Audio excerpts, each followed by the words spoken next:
Hey everybody, NecroVMX here, and it's time for part 3 of a look at the Nintendo consoles and handhelds.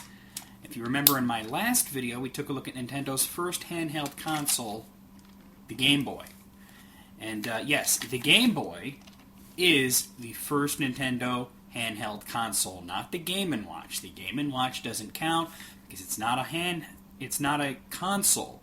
It is a handheld, but not a console. It is a series of standalone games.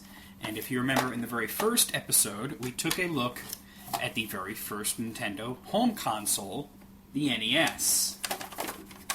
Backwards. Well, you've already seen it, right? So if you're new, you might want to check out those videos.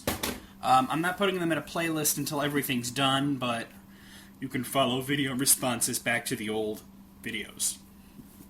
And by the way, yes, the NES was the first Nintendo home console, not the color TV game, because the color TV game is not a console.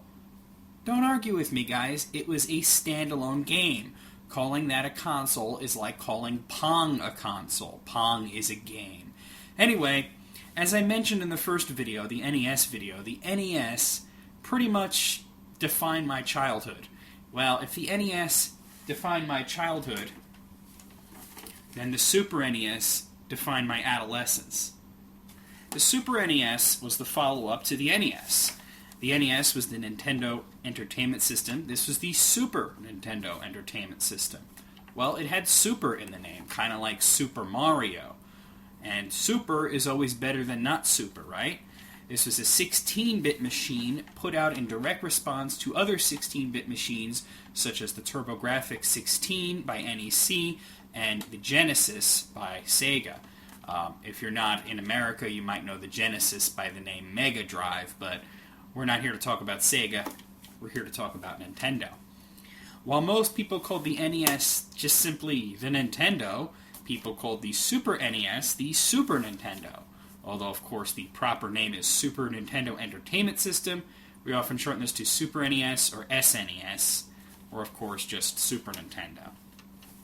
Now, I mentioned in the NES video that the NES had a very different design from its Japanese counterpart, the Famicom. Well, that goes true for the Super NES, although it's not as different of a design. It's still a top-loader. It's mainly just the colors and the shape of the console that's changed. Of course, in Japan, it's called the Super Famicom or Super Family Computer. Let's take a closer look at the Super NES. As you can see, the Super NES, like the NES before it, is a mostly gray console with some darker grays and some purples in there. This is the top of the system, which is what you're most familiar with, so let's take a look at it. Just let it lay on top of my Xbox there. Okay, this is where you actually put the games, and it has this neat little door to prevent the connectors from getting dusty. Now, I mentioned in my original NES video that was my original childhood NES that I got when I was 9 years old. Well, I got this when I was, I think, 11, but, well, I didn't get this one. I got the Super NES when I was 11, but it did need replacing. I think that the connectors were all messed up. The games were playing, but there were a lot of missing graphical elements to them. So I actually wind up trading it at a TV repair store for this one, which has served me well ever since. Now, here are the two buttons, the power and reset buttons, except they're not actually buttons, because you can press buttons. These are sliders. You would slide, oh, the power's actually, there we go, on and off, and it gives you that nice satisfying click. And on the front of the console, there was an indicator for that. And then you had the reset slider, which you would just push. Kind of reminds me of the DS power button. Now, this is the eject button, which you would just press, and the game would pop up like a like toast from a toaster. So see, we put the game in, lock it into place, and then you could reset it and take it out. Now, you didn't need to reset it. You could just pull it out, but it's just so satisfying to hit that reset button and watch it pop out. Like, not really necessary, but helpful.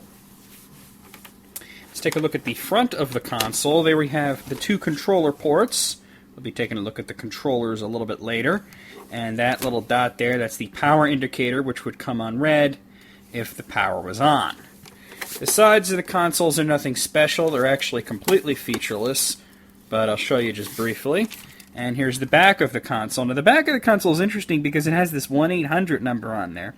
Installation, maintenance, or service, 1-800-255-3700. Nintendo World Class Service Center Hotline. Now, notice that there's a little tiny trademark symbol next to Nintendo World Class Service. So is Nintendo World Class Service trademark? Like anyone else was going to use that? WTF. I don't know what the fuck was going on there. I don't know, maybe they knew it was a little less durable than the NES, that they had to put the 1-800 number right on it.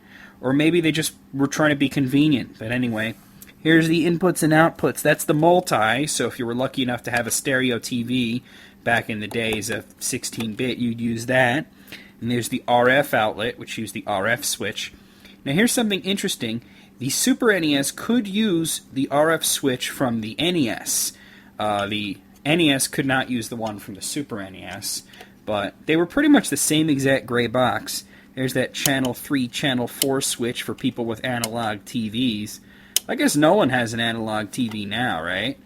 They won't work anymore. I mean, I guess you could still use them to play video games, but you can't watch TV with them. And then finally is the AC adapter, which is basically your power cord. The bottom of the console is almost just as featureless. Now, you might remember that I said that the NES was called the Control Deck, and there we have the Super NES Control Deck sticker. It gives you a model and a rating, and for use with AC adapter number SNS002 only. The Control Deck was SNS001, and the AC adapter was SNS002. I don't know, and it's got some patents and shit there. You probably can't read that, but there's a whole bunch of FCC regulations that are actually etched into the system. I guess that's so you can't remove it. I guess you could file it off if you were an asshole, but whatever. Then right below it, there's this square that says ABS. I don't know what that's about. And then there's this other square that I don't know what the fuck that's about. There's nothing there. Now, you might notice that there's these two little holes there. Now, if you look really closely at them, you can see that there's actually connectors in there. I suppose that you would use these to lock into place some sort of add-on, like the PlayStation add-on that never happened. Remember PlayStation X? And here's where they would actually connect. This never got used, but there's the EXT, or extension connector. Kind of like the one on the bottom of the NES. I might add that the NES had the add-on in Japan. The Famicom had the Famicom Disk System. In Japan, there was the SNES Satellite View, which you could use for modem play. I guess that was probably pretty cool.